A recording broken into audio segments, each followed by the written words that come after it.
Welcome to the deep dive. You know that vibrant yellow spice in your pantry?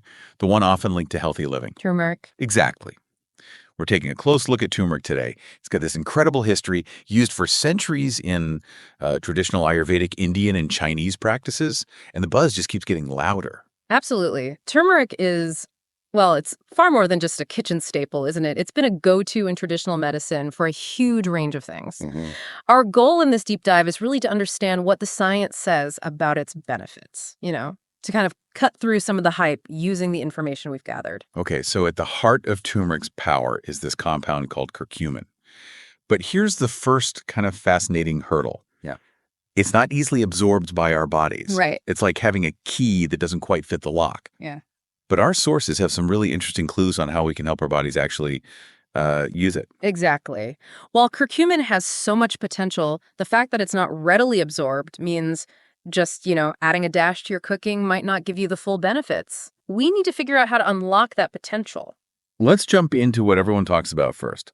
Turmeric's amazing anti-inflammatory effects. Right. That's probably its most famous trait, and curcumin is the main reason why. What's really interesting is how it works on a fundamental level. Okay. Think of inflammation as your body's alarm system going into overdrive. Research suggests curcumin helps to sort of quiet that overactive alarm. How does it do that? By interfering with the signals that trigger inflammation, like these messengers called IL-6 and tumor necrosis factor alpha, those are key drivers of that swelling and pain you might feel. And here's where it gets really compelling. Some studies have actually compared how well curcumin works against inflammation to common over-the-counter pain relievers, Right. like Ibuprofen, yeah. for conditions like osteoarthritis and rheumatoid arthritis. And get this, sometimes the results were similar, but with the bonus of potentially fewer side effects. Exactly. That's a pretty significant idea if you're dealing with chronic pain. It really is. And it's not just what we see in the lab. We've even heard from, orthopedic surgeons who've noticed their patients reporting less pain after adding turmeric to their routines. Interesting. Now, individual stories aren't the same as scientific proof, of course, but they do line up with what the studies are suggesting about its impact. Another big win for turmeric seems to be its antioxidant power. We hear a lot about those pesky free radicals causing trouble. Precisely. Turmeric is a strong antioxidant, helping to neutralize those unstable free radicals that can bounce around and damage your cells, like tiny rogue pinballs, Yeah.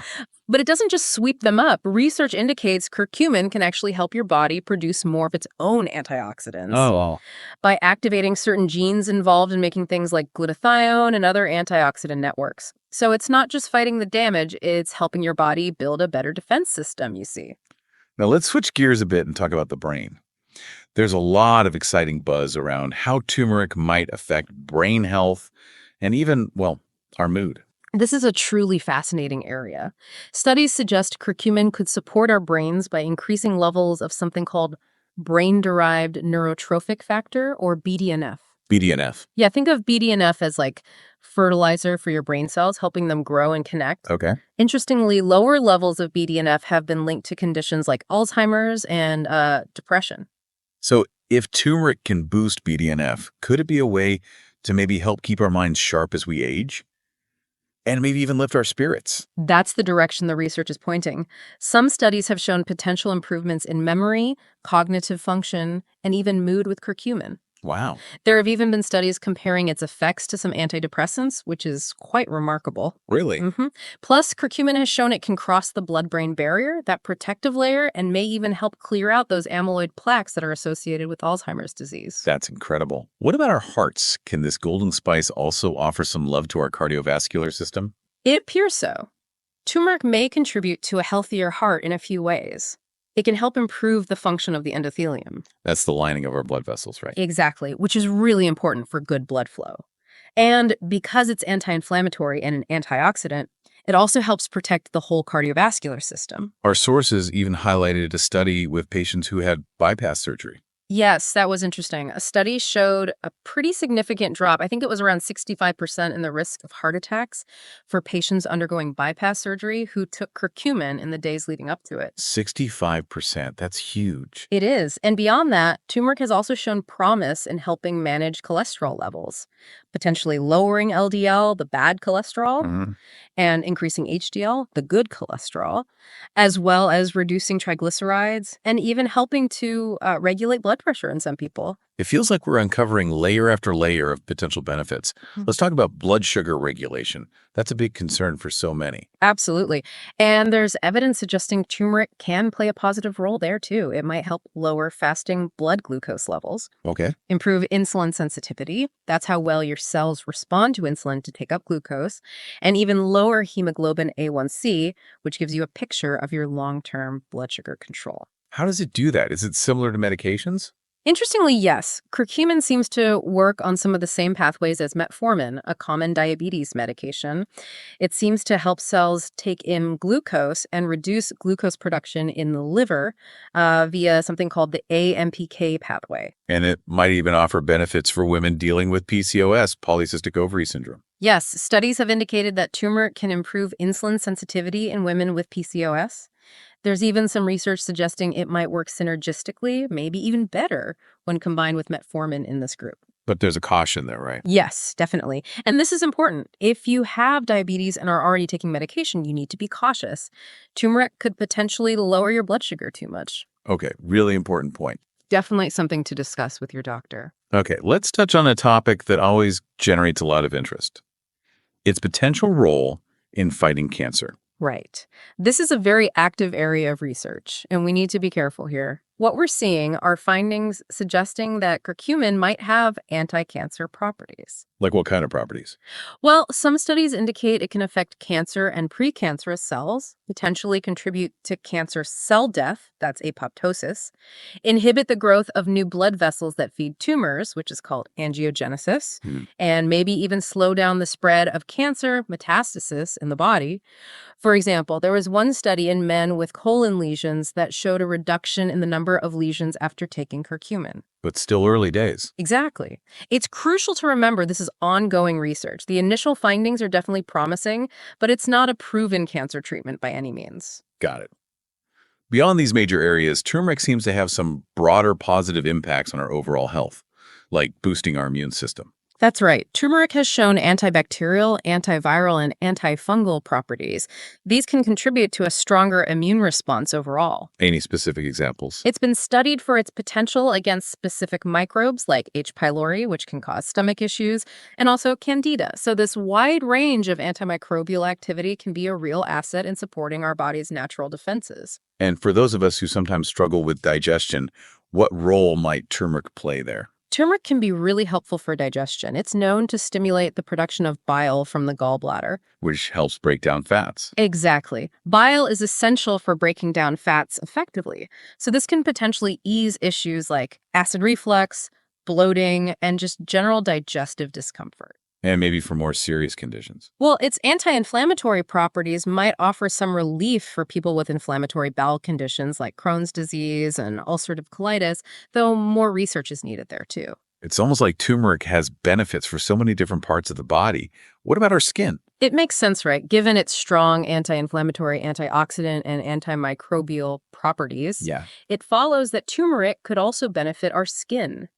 It's been explored for its potential to help manage various skin conditions. Think acne, eczema, psoriasis, even just dry, flaky skin, potentially leading to a healthier complexion. And just a quick mention about bone health. I saw that pop up. Yeah, briefly.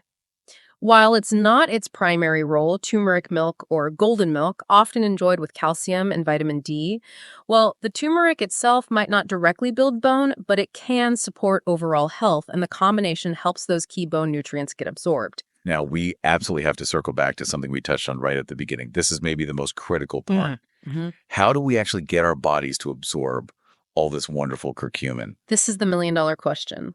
As we discussed, curcumin on its own isn't easily absorbed. It has poor bioavailability. Right. But our sources point to some really effective ways to boost it. The most powerful of these seems to be pairing turmeric with black pepper. It's just regular black pepper. Well, specifically the active compound in it, piperine. Piperine has been shown to dramatically increase curcumin absorption in some cases by up to a whopping 2,000%.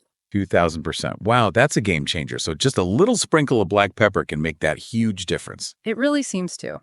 Also, because curcumin is fat soluble, consuming turmeric with healthy fats is key. Like what kind of fats? Oils, olive oil, coconut oil, avocado, even milk, including plant-based options like almond or coconut milk. Taking it with a meal containing fat helps significantly. Okay, so pepper and fat. Anything else? Interestingly, one source mentioned that gently heating turmeric, like when you cook with it, might also slightly increase its bioavailability. Good to know. And for those considering supplements, it's a really good idea to look for products that specifically include black pepper extract. It's often listed as bioperine on the label. Okay, bioprene. Got it. This is all incredibly useful information, but we also need to be responsible and talk about any potential downsides or things people need to be aware of. Absolutely. Crucial point. While turmeric is generally safe, especially in the amounts you typically use in cooking, higher doses, like those often found in supplements, can sometimes cause side effects. These are usually mild digestive issues, things like bloating, nausea, acid reflux, maybe diarrhea, particularly if you're taking more than, say, 1,000 milligrams a day. Some people have also reported skin reactions, though that seems less common. And are there specific situations where people should be extra careful or maybe avoid high doses? Yes. Definitely. High doses aren't generally recommended during pregnancy and breastfeeding, mainly due to limited research. Okay. If you have gallbladder issues like gallstones, you should also be cautious. Turmeric stimulates bile production, which could potentially worsen a condition or cause pain. What about kidney stones? Good question. Turmeric root itself is high in oxalates, so if you have a history of oxalate kidney stones, very high intake might increase your risk. Something to consider. Okay. Also, remember how it can potentially lower blood pressure and blood sugar? If you're already on medication for high blood pressure or diabetes, you'll need to monitor closely with your doctor. You don't want your levels dropping too low. And drug interactions. Yes, that's another big one. Turmeric, especially curcumin supplements, can potentially interact with certain medications, particularly blood thinners like warfarin, antiplatelet drugs, those diabetes medications we mentioned, and blood pressure medications. Wow, okay. Anything else? One more thing, very high doses of curcumin might interfere with iron absorption in some people. So if you have iron deficiency, that's another reason to talk to your doctor first. So what's the key takeaway here? It sounds like caution is needed. The most important thing, really, is to have a chat with your healthcare provider before starting any turmeric supplementation, especially if you have any existing health conditions or are taking other medications. Like that. And it's generally wise to start with a lower dose, see how you tolerate it, and maybe gradually increase if needed and appropriate. And choosing a supplement. If you do go the supplement route, look for products that have been tested by a third party like USP or NSF verified. That just gives you some assurance about the quality and that you're getting what the label says. This has been a truly eye-opening deep dive into the power of turmeric. It's clear it's much more than just a spice. There's a lot of potential health benefits backed by, well, a growing amount of research. Exactly. And understanding how to help our bodies actually use it properly through those simple additions like black pepper and healthy fats seems absolutely crucial for tapping into those benefits. But like with anything related to health, it's so important to approach turmeric thoughtfully. To be aware of the potential side effects and those interactions we discussed, and to always consult with your healthcare professional when you have questions or concerns. Right. Which leads to a really interesting thought for you listening. Considering all the potential benefits we've explored today, the anti-inflammatory, antioxidant, brain health, heart health aspects, and knowing that for most people, it's relatively low risk when used appropriately. Yep. How might you think about incorporating turmeric into your own routine? Mindfully, of course, paying attention to absorption and any potential interactions. Could it be a piece of the puzzle in supporting your long-term health goals? We encourage you to keep exploring the research and really think about what might be right for your own individual needs and circumstances.